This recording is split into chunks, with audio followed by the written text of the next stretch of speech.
Good day, everyone. Today, I will be discussing the Title 2 Chemical Management. So, focusing on PICCS or PICS. So, first, what is uh, PICCS?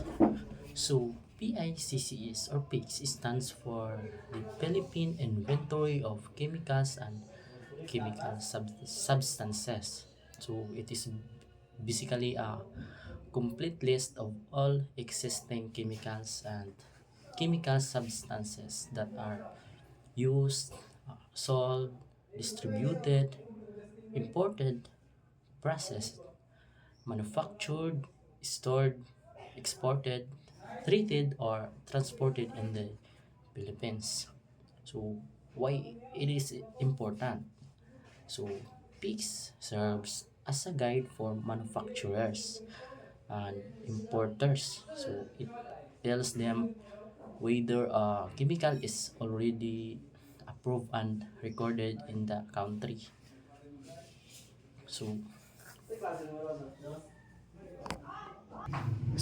now the question is, what happens if a chemical is not listed in PICCS?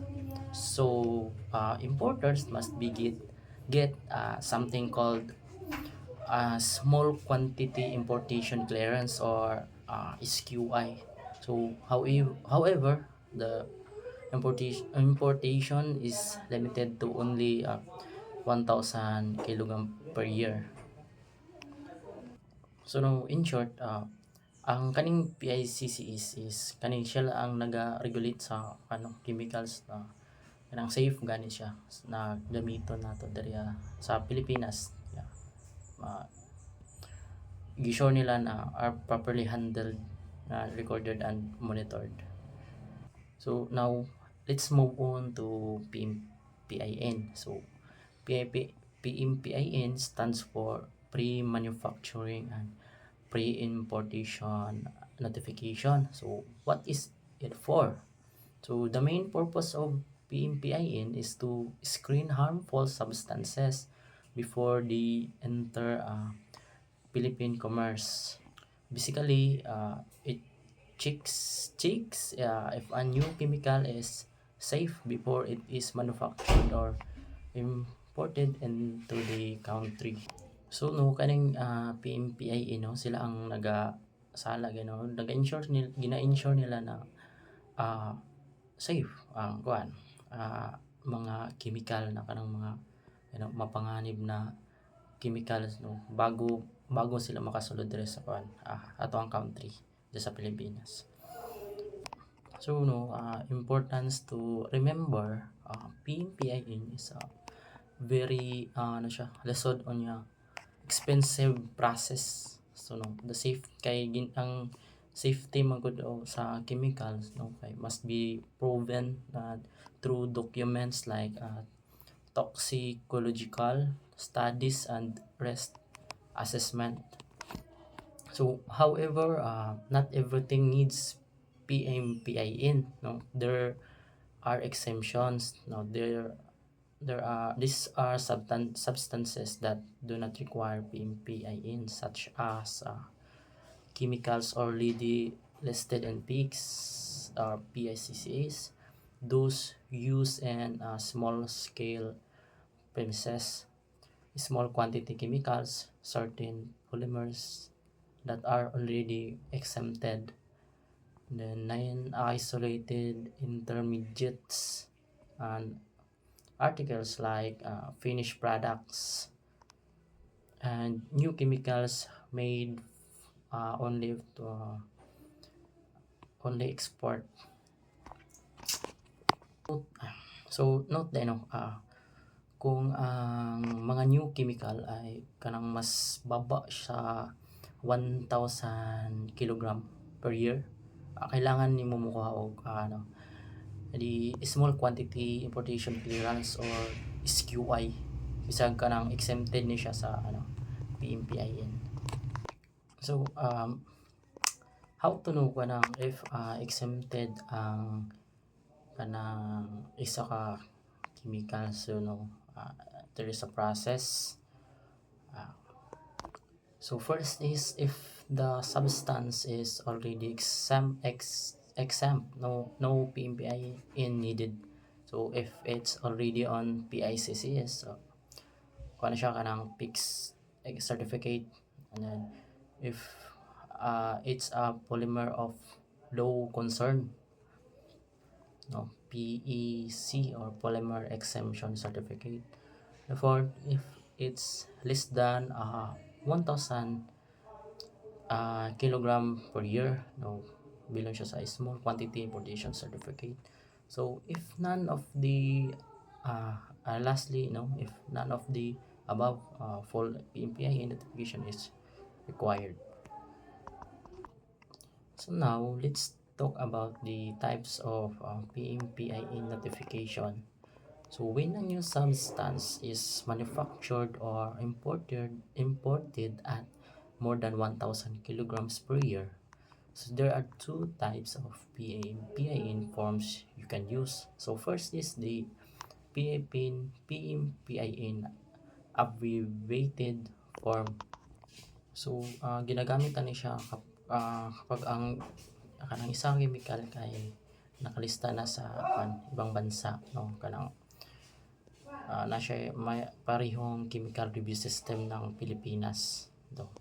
Halimbawa, no, kaning US, EU, Australia, Canada, Japan, at Korea. So, second, PMPIN detailed form. So, para sa mga ni siya mga new chemical na kanang dili pa wala pa siya na-aprobahan sa ibang bansa, no. Kailangan yun yung mas kumpleto ang mga documents tulad ng GLP o Good Laboratory Practice this report. In short, if the chemical is already approved elsewhere, abbreviated form na siya. Then if it's totally new, detailed form win for safety studies. So now let's move on to the PCL, priority chemical list. The PCL is a list of chemicals made by the DNR or the Department of Environment and Natural Resources. These chemicals are believed to pose risk to public health, the workplace, and the environment. So if you use, import, manufacture, or distribute so these chemicals, you must kailangan ka register your hazardous waste and chemicals and submit an annual report. So starting 1996.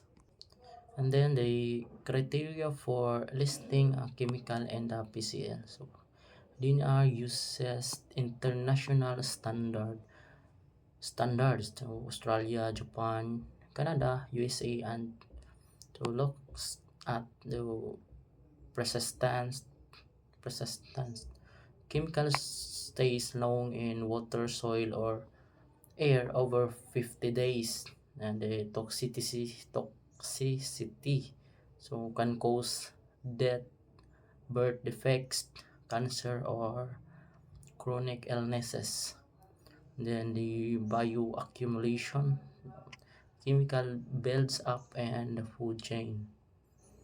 So example of chemicals in the PCL or the Dow 1998 and 58.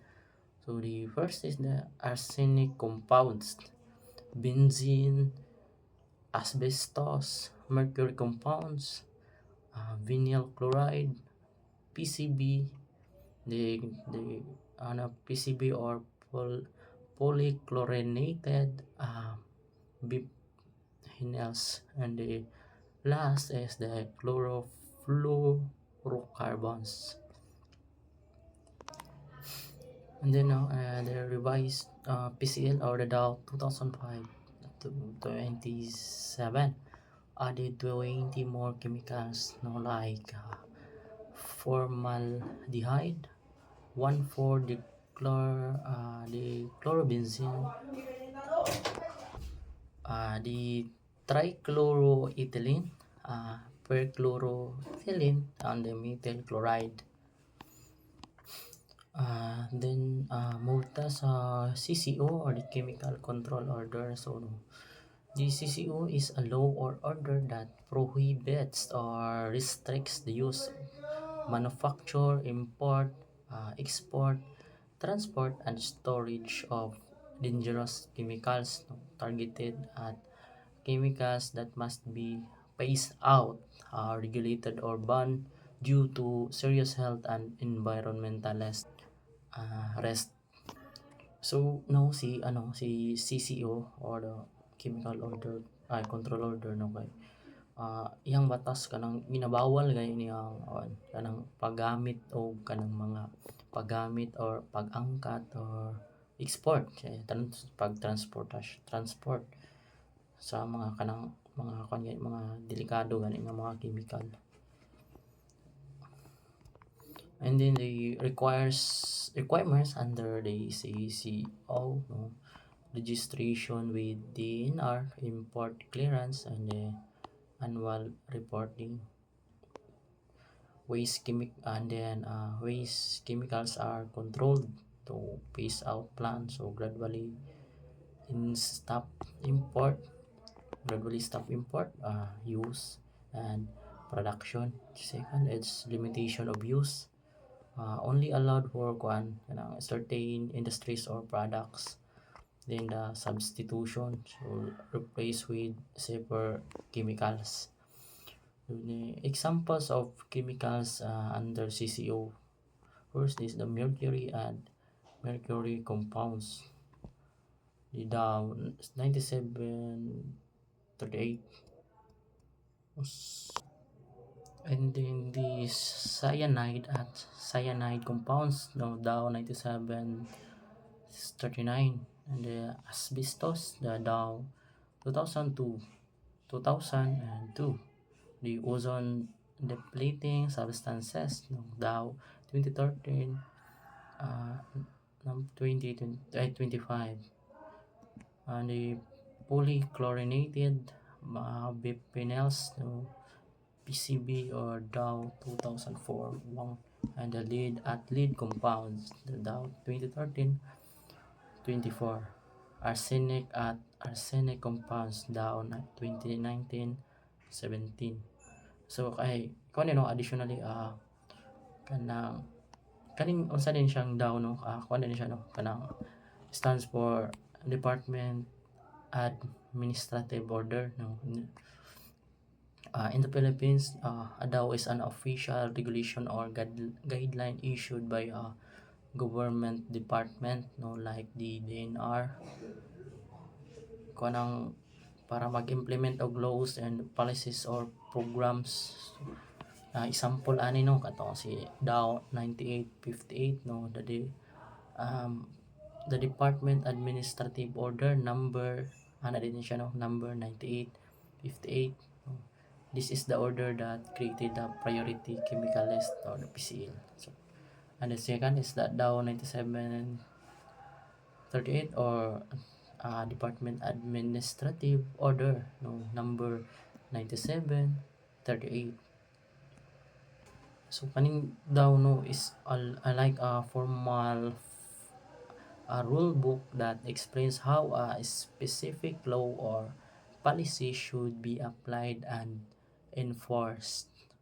Then move sa salient important features per chemical. So mercury and mercury compounds allowed for limited use in mining, electrical equipment, pharmaceuticals, paints, dental, industrial, catalyst, pesticides, and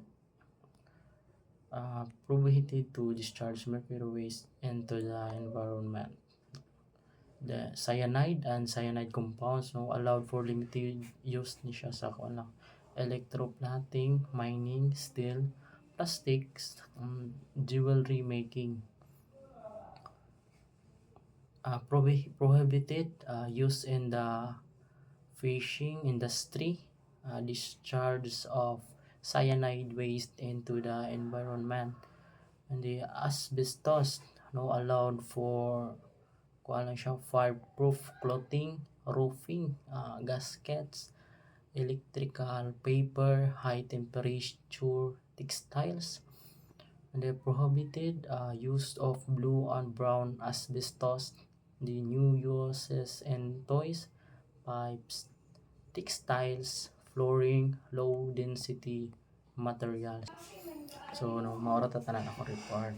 Salamat.